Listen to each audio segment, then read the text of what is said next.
Good morning. Welcome to Scottsburg Church of God. We're so glad that you joined us here today on Mother's Day and just doing a different setup today with this being a special day and a special service. We're actually going to take some time to interview Mandy and just hear her testimony of how God miraculously healed in her body, how God just helped her through the whole process of an event that happened through her junior and senior year of high school, and just what all God has done, and just hearing from her as a mother. And so we are glad that you're with us, and just excited for this day. And Mandy, I know you're excited. She's not really. I had to con her into this, and so we're going to try to keep it as light and as fun as we can for her, and not being nervous. She's not used to being on this side of the camera, and today of the lights also, in this studio type setting that we've made in the sanctuary. But I'm glad that you've been willing to do this, and we're going to just start off even talking with just your testimony. And to start off, why don't you just tell us about family life growing up? Grew up in Portage, Indiana, up near Chicago area, but just kind of what early childhood, high school, things you were interested in, things that you were doing, activities that you were a part of. So I grew up in Portage, which is in northwest Indiana. It's right on the tip of Lake Michigan. And I wasn't really active in sports. I could play some, but I didn't actually go out for any teams. But in middle school, I started in band, and that was in 7th grade. I played alto sax, and in high school, I decided to do marching band and pep band, and my junior and senior year I was in jazz band, so I was just very active in that. Basically. Only child, right? Yes. But a lot of family in the area, a lot of different cousins that you were able to hang out with, and a lot of you grew up. Your family's a very religious, spiritual kind of family. A lot of them go to church and attend church, and many of them's active in churches. Mm-hmm. And so what was God in your early childhood as far as like attending church or relationship with God, anything like that? So I grew up, we went to church on Sundays, and it didn't really have any, my parents didn't have any definite roles in the church. My grandfather and my aunt did things with Sunday school and kids, and but we attended, and but when I was 12, we stopped going to church. There were some hurts, and we just stopped going. And my parents and my other family, they started going to another church, the Church of God in Portage, but we didn't really go. We started to, but then we just stopped, and I didn't really question it. We just didn't go. So, I grew up knowing God, but we just didn't continue going to church. Yeah. So there's a faithful attendance on Sunday mornings, but not really activity or anything. And even though there was a confession that you made towards Christ and in knowing Christ, it still wasn't a significant or a major part of your life, you would say, right? Right. And then, of course, at 12, this incident happened. It was a pastor, I think your family has said, that did some stuff unbecoming of a pastor, and then that made the family leave. And it's sad, and that's something that, as Christians, we've talked about that so many times, how important our witness is, and how much, we have to really strive to make sure we're living that life that's above reproach, not just for our ministers, but for any of us, because there's so many. I was thinking of this yesterday even.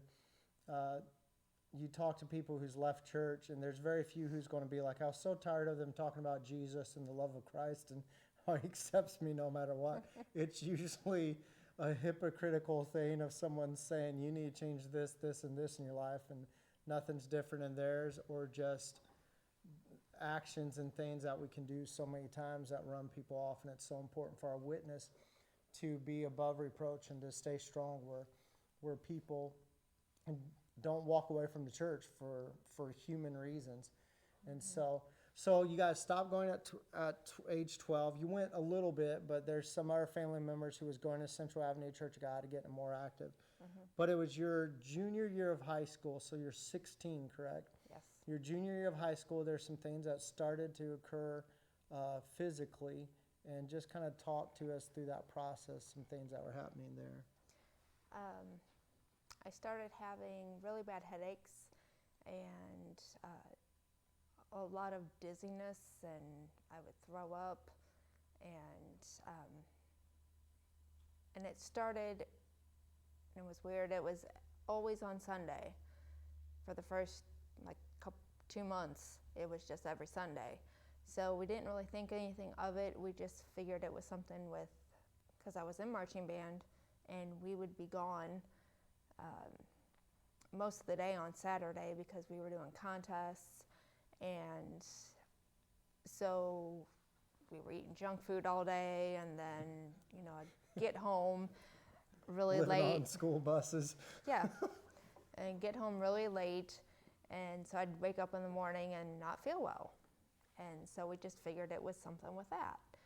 So, but after marching season was done, which is like when football season is done for schools, I kept being sick, and it started getting worse and worse.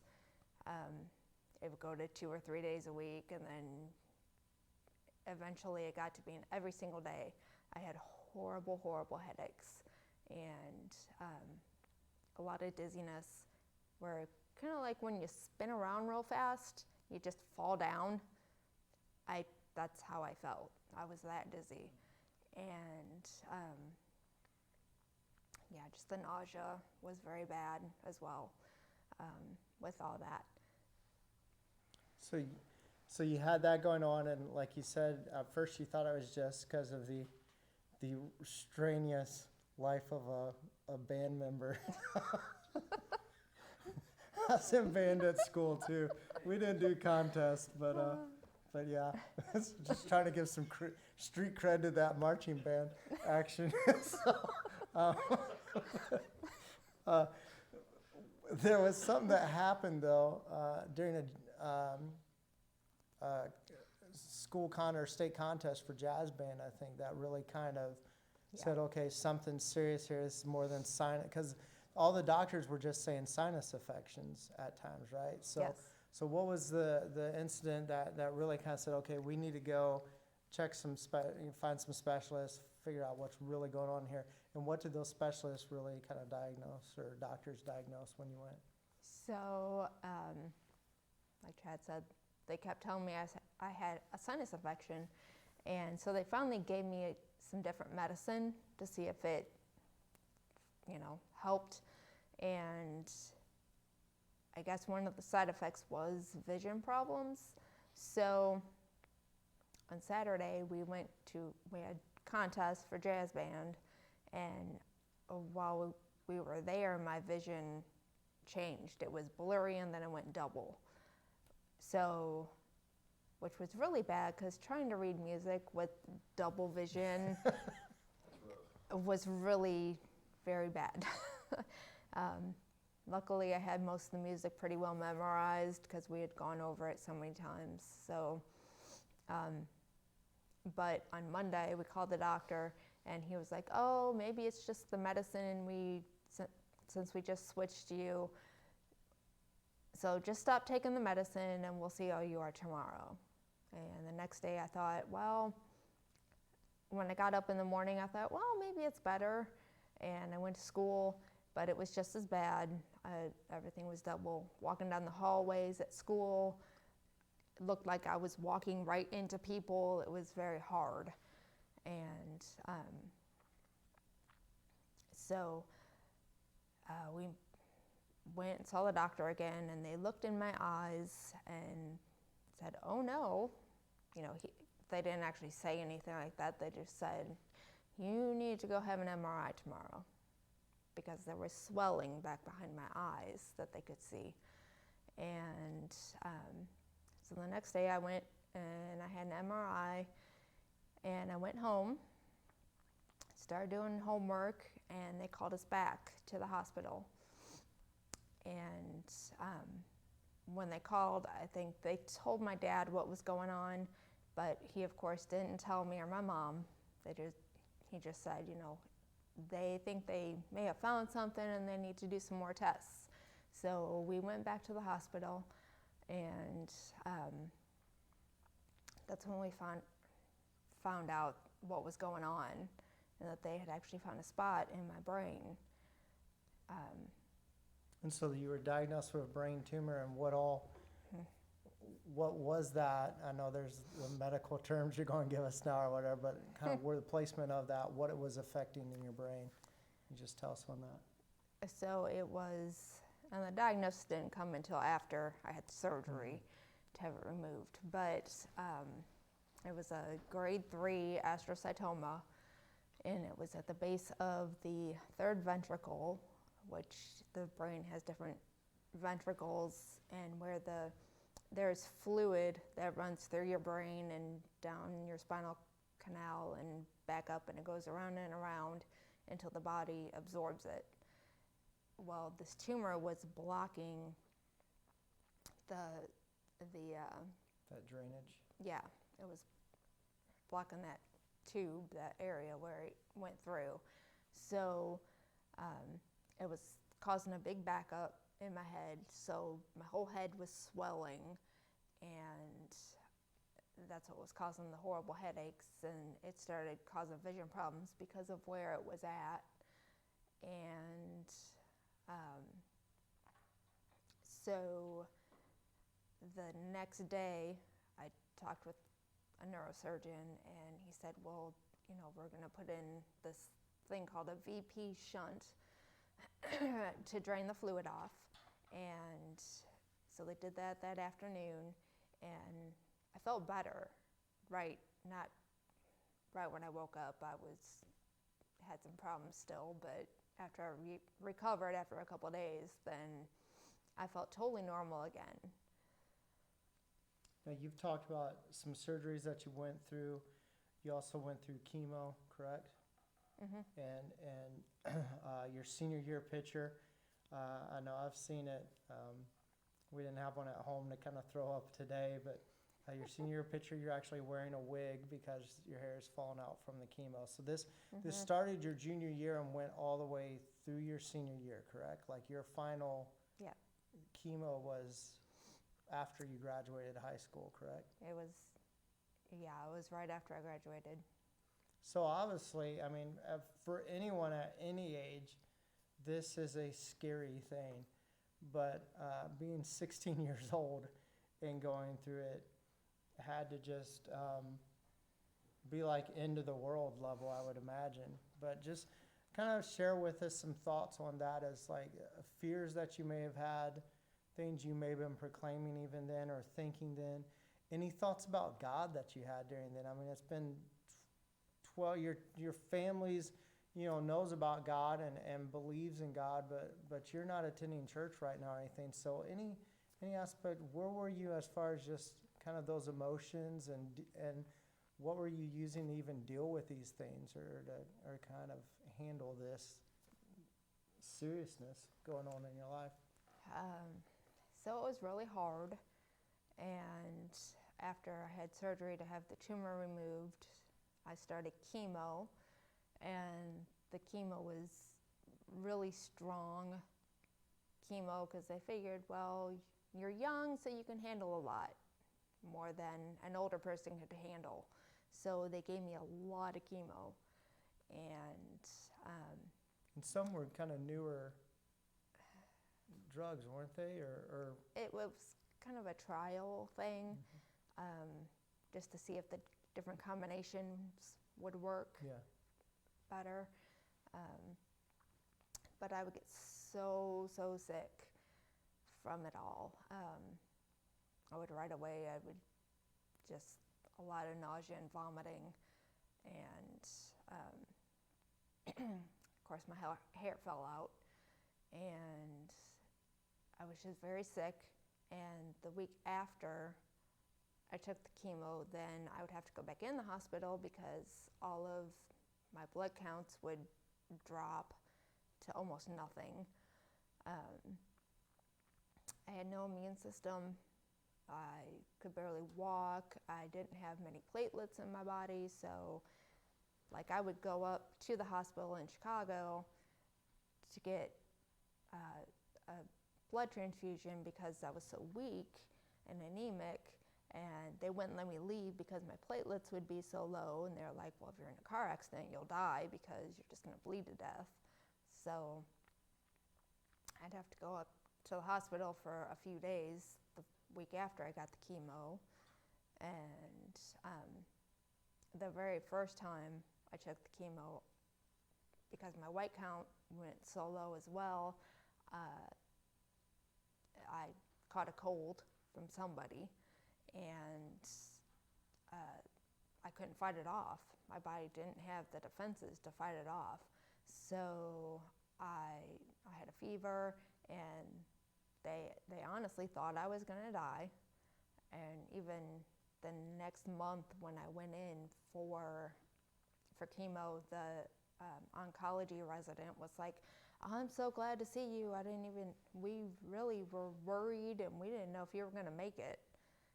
So, and I didn't realize how bad it was because I was 16, so they considered me a pediatric patient. So really no one had to tell me anything. Everything was told to my parents, and So you probably had a lot of questions and stuff that just weren't getting answered to you. Right. Wow. Yeah, it was hard. And I would lay there at night in the hospital, and I would cry myself to sleep because I didn't know what was going on. And I would ask God, why is this happening? And I would ask him to help me through what was going on, but it was hard. Yeah. But God saw you through that. Mm-hmm. You went through the chemo, you survived, and there were many moments where that was questionable, as you mentioned, a lot of nights in the hospital. And so you find yourself after coming through this, you've graduated high school, and with your choice, you choose to start attending Central Avenue Church God. Your parents didn't go back with you yet. They really started attending faithfully after we got married. But you, on your own, started going back. And we want to mention a verse real quick here, found in Proverbs 22:6, familiar one that just says, train up a child in the way he should go, and when he is old, he will not depart from it.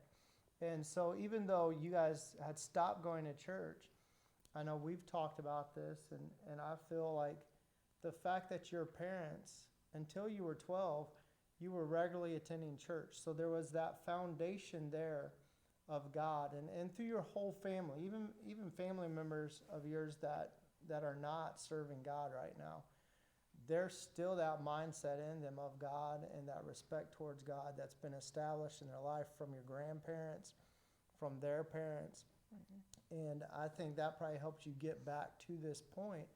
But what made you decide, I'm going to start attending church and start going regularly, even though your parents weren't going, you going by yourself as what were you, probably 18 then, getting ready to head into college. So what kind of brought you to that decision and that choice? I knew that with everything I had gone through, that God did help me through it. I didn't think I could have made it if God wasn't there. He wasn't, I always felt like he was there helping me. I knew there were people praying for me, and I really felt like I needed to go back to church. And so once I got my license, finally, when I was 18, I started I went to Central Church of God, and I gave my heart to the Lord that first day. Yeah. So, and that's so powerful too, that even a good lesson for all of us, that even in your time of questioning, because you mentioned that there's nights that you laid there and would ask God, why is this happening to me?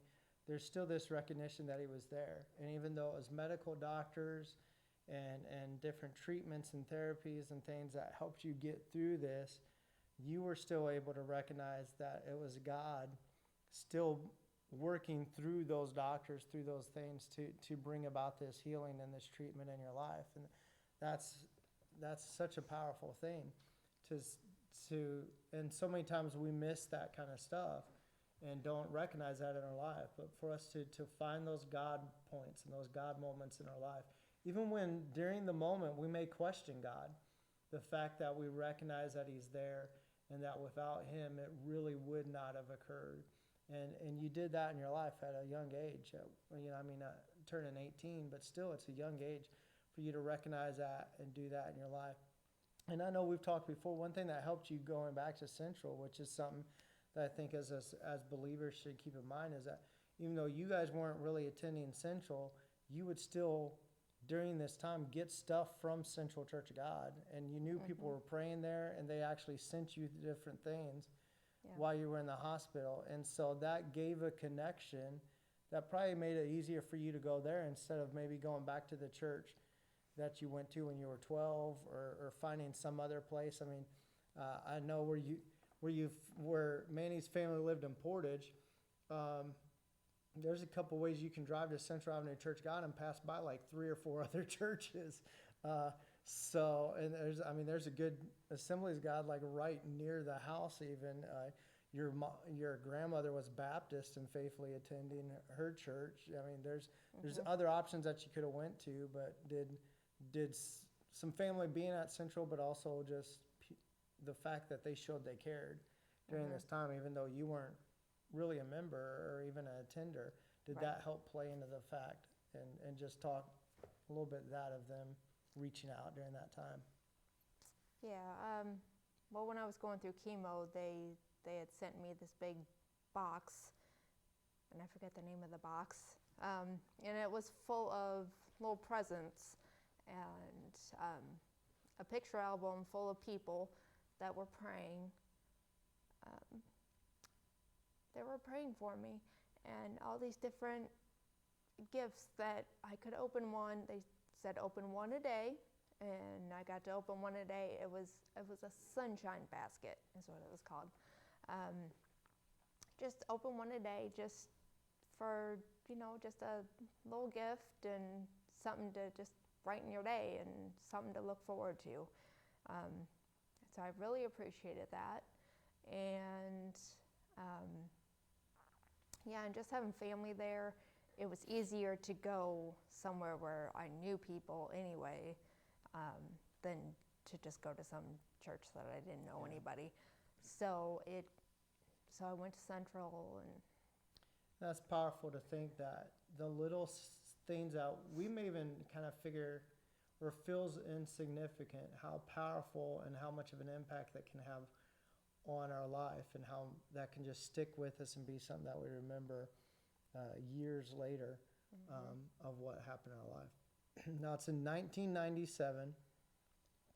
This awesome, most handsome person you've ever seen, coolest dude you've ever met in your life, walks into Central Avenue Church of God for a big church visit. He's going to be a future youth pastor, and so that's when we meet. And just kind of thoughts on that as far as we were dating, marriage. During this time, there's some medication you were taking that you were under the impression and things you and your mom researched led you to believe that you would never have kids. So just kind of thoughts of that, of getting ready to marry someone who's going into ministry, who's eventually going to pull you away from your family, move you to a part of state where you'll see him like twice a year, and just that thought of becoming a pastor's wife or minister's wife, and also just maybe some fear you had with the fact of, telling me we're not going to be able to have kids or something like that. Things in that thought. So while I was taking chemo, my mom, she loves to read and she researches everything. And this is before the internet. Yeah. So we. So it's pre-WebMD where everything kills you. So. Right. So she would go to the library, and I'd have to go with her because they didn't want to leave me by myself. And she would pull out all these books and about the chemo drugs that I was taking, and I would read also and look stuff up. And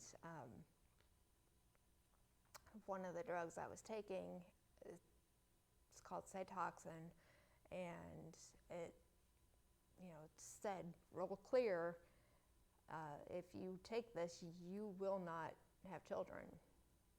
And I saw that, and I was like, really? And I looked in another book, and it said the exact same thing, and I saw it in a couple different books. And I would ask my mom, I was like, so is this true? Am I never going to be able to have kids? And she told me, yeah, that's what it does. And so I was under the impression that I would never be able to have kids. So when Chad and I were dating, and I had a feeling he was maybe going to propose to me soon, one evening I let him know that I would never be able to give him children because I wasn't able to. So that was it's always something that was in the back of my mind, and it was really hard to think that. Mm-hmm. But you were okay with it.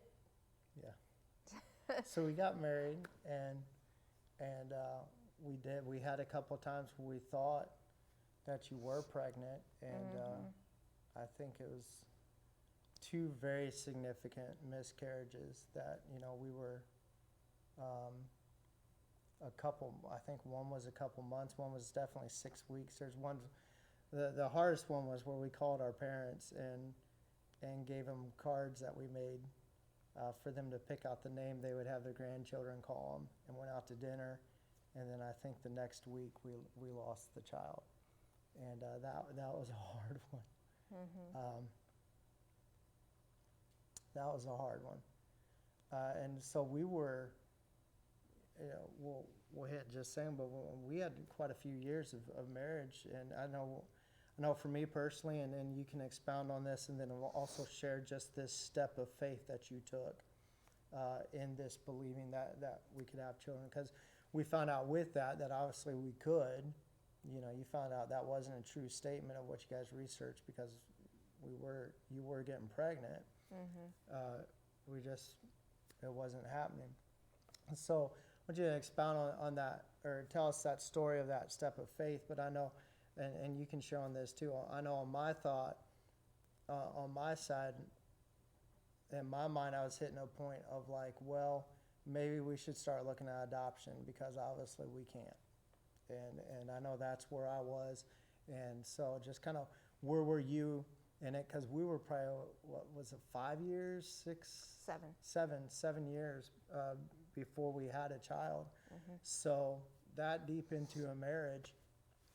And, that's where my thought was. Where was your kind of thought? And then just talk about this testimony, this step of faith that you took, believing that God would bless you with a child. So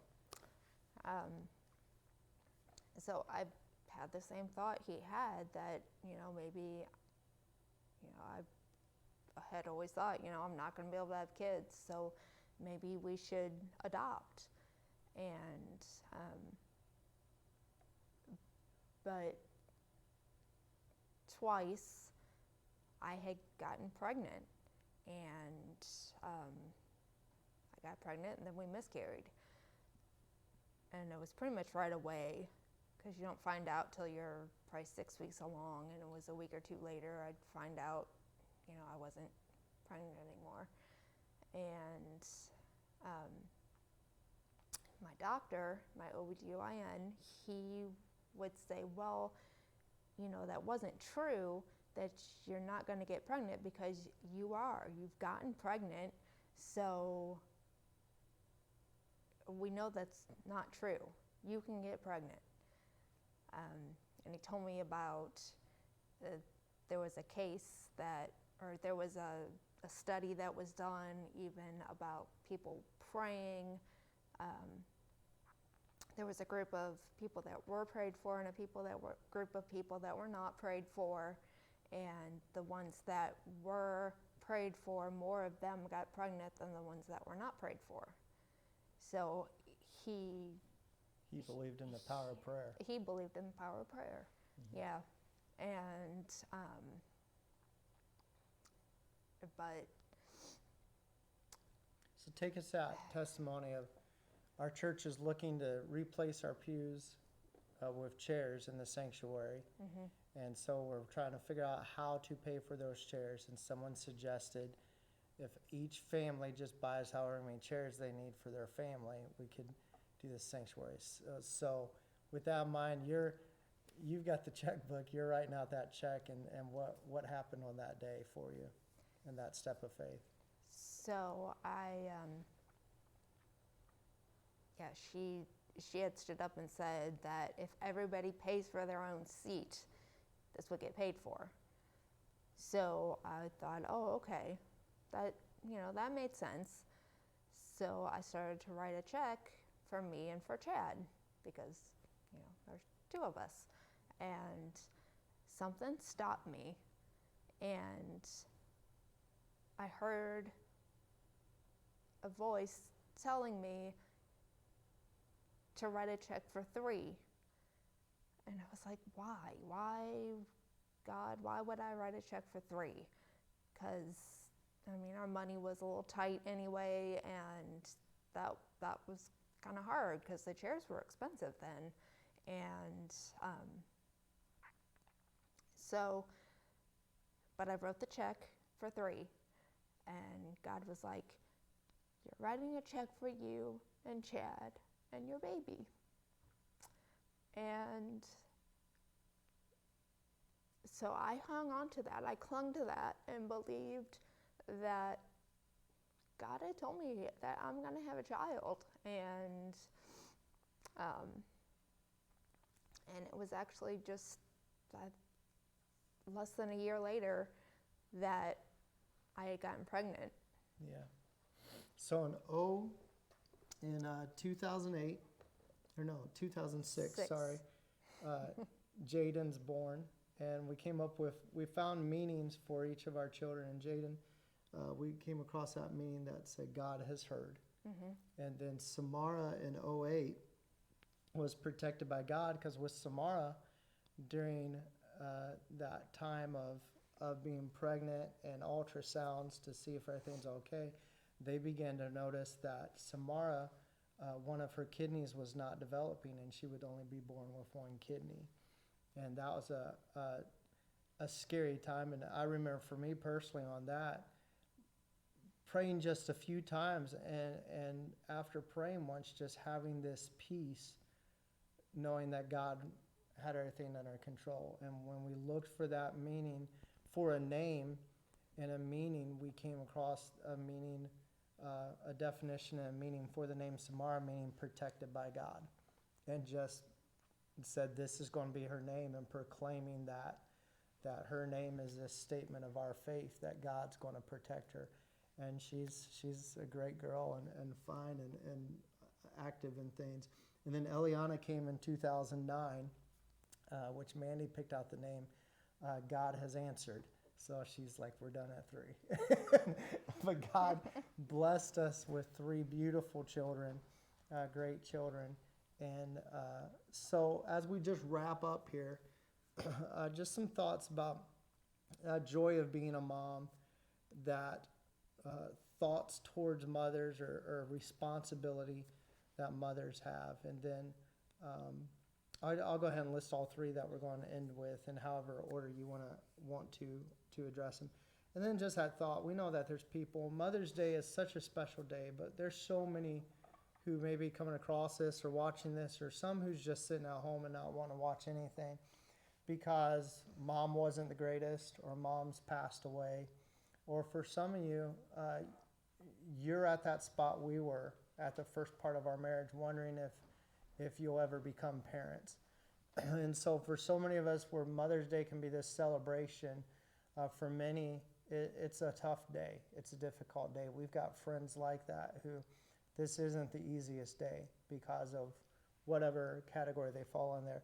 So thoughts on being a mom, kind of the joy of that, responsibility of that. What would you say to moms? But also, if you got anything, just share to those who are trying and just are kind of in the boat we were in those first 6 years, you could say, of just not knowing if we would ever have a child, and really beginning to look at our options because we thought it couldn't happen. So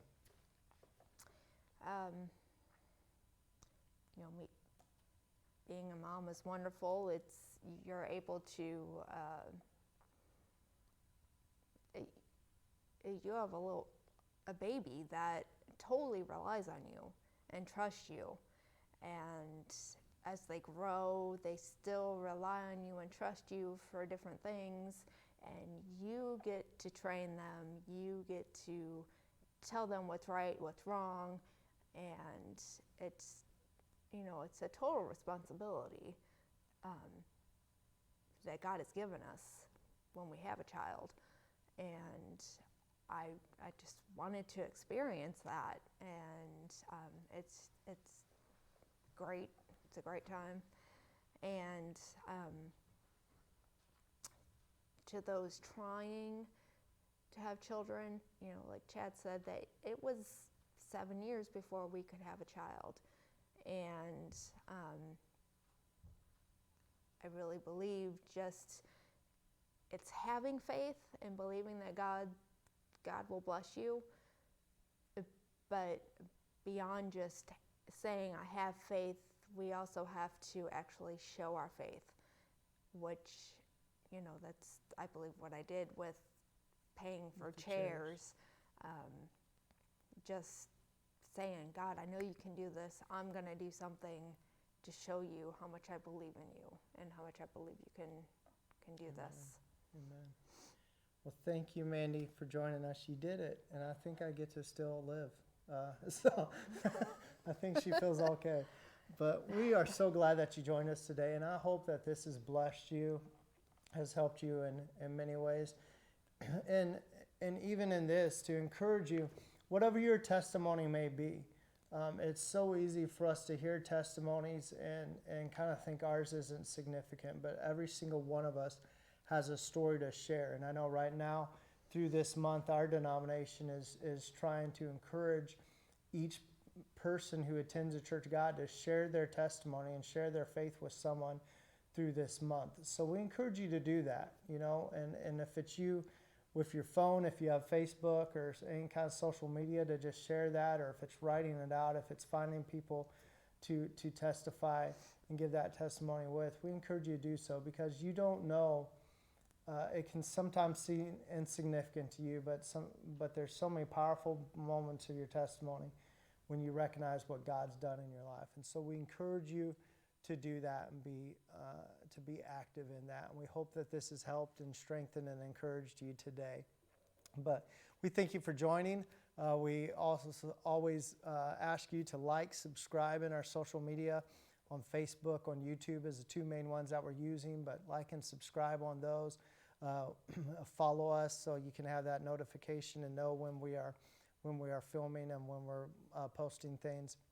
We want you to also know about scottsburgcog.com, our church website, that you can go there. It's an easy thing to send people to if they have any questions or thoughts about our church. It's to keep that website in mind, to just tell them, direct them to that, because they can get to our different social media pages on that. They can also get to our Church Connect page through that, which is at the top of that website, of those pages on the website. And that Church Connect page, of course, is where they can come in, register, be part of our register here at the church. They can also be able to give online there and just find out more information for our church. I want to remind you once again also that we'll be here between 1 and 3 today for you to stop by for prayer, or just to talk, or to give tithe and offering if you need to do so. And another quick reminder, yesterday we actually were able to meet in here with our men's Bible study. This Wednesday night we will be meeting here at the church. It'll be in the sanctuary, asking you to see every other row and spread out to opposite ends of the row. We'll just be meeting in here in our front half of the building. So you'll come in through the front doors of the sanctuary. But we will be starting Bible study here in the sanctuary this Wednesday. And then our first service back in the sanctuary will be on the 24th of this month. And we'll be giving details through that week, heading into that week, letting you know exactly what all is going on. That service will start at our normal time, but if there's any other aspects of that service or different things with that, that we need you to know. But we're so glad that you joined us today. We hope you've been blessed by this. Thank you for sticking with us. I think it might be a little longer than what we usually go, but we appreciate it. Mandy, thank you for just opening your heart and sharing with us your testimony. And be blessed. Have a great day.